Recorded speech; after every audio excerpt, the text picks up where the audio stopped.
والقلم وما يسطرون ما أنت بنعمة ربك بمجنون وإن لك لأجرا غير ممنون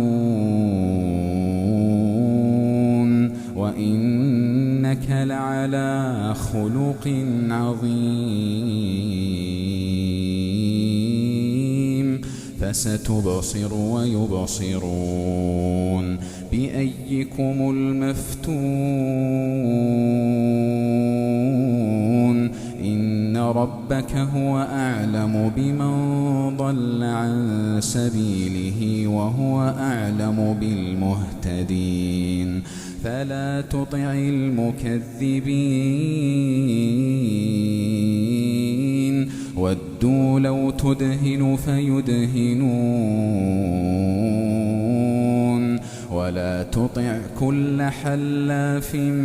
مهين هماز مشاء بنميم مناع للخير معتد أثيم عتل بعد ذلك زنيم أن كان ذا مال وبنين إذا تتلى عليه آياتنا قال أساطير الأولين سنسمه على الخرطوم إنا بلوناهم كما بلونا أصحاب الجنة إذ أقسموا ليصرمنها مصبحين ولا يستثنون فطاف عليها طائف من ربك وهم نائمون فأصبحت كالصريم فتنادوا مصبحين أن اغدوا على حرثكم إن كنتم صارمين فانطلقوا وهم يتخافتون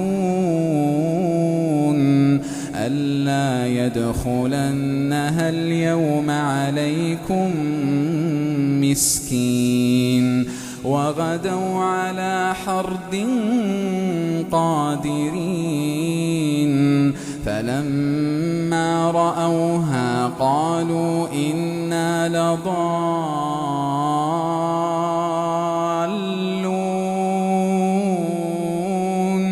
بل نحن محرومون قال أوسطهم ألم أقل لكم لولا تسبحون قالوا سبحان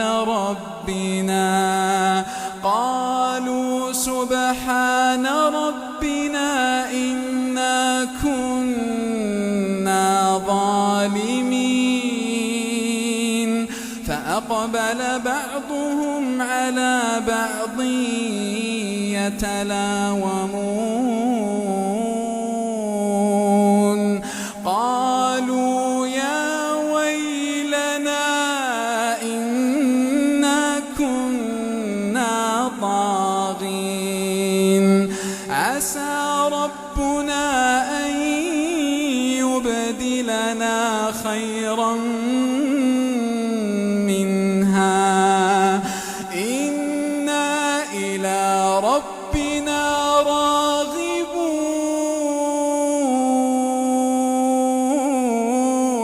إنا إلى ربنا راغبون كذلك العذاب ولعذاب الآخرة أكبر لو كانوا يعلمون إن للمتقين عند ربهم جنات النعيم أفنجعل المسلمين كالمجرمين ما لكم كيف تحكمون أم لكم كتاب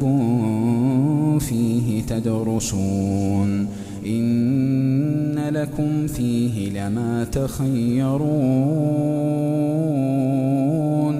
أم لكم أيمان علينا بالغة إلى يوم القيامة إن لكم لما تحكمون سلهم أيهم بذلك زعيم أم لهم شركاء فليأتوا بشركائهم إن كانوا صادقين يوم يكشف عن ساق ويدعون إلى السجود فلا يستطيعون خاشعة أبصارهم ترهقهم ذلة وقد كانوا يدعون إلى السجود وهم سالمون فذرني ومن يكذب بهذا الحديث سنستدرجهم من حيث لا يعلمون سنستدرجهم من حيث لا يعلمون وأملي لهم إن كيدي متين أم تسألهم أجرا فهم من مغرم مثقلون أم عندهم الغيب فهم يكتبون فاصبر لحكم ربك ولا تكن كصاحب الحوت إذ نادى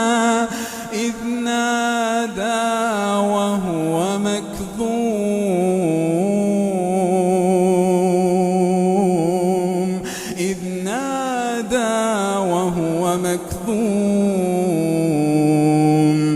لولا أن تداركه نعمة من ربه لنبذ بالعراء وهو مذموم فاجتباه ربه فجعله من الصالحين وإن يكاد الذين كفروا ليزلقونك بأبصارهم لما سمعوا الذكر ويقولون إنه لمجنون وما هو إلا ذكر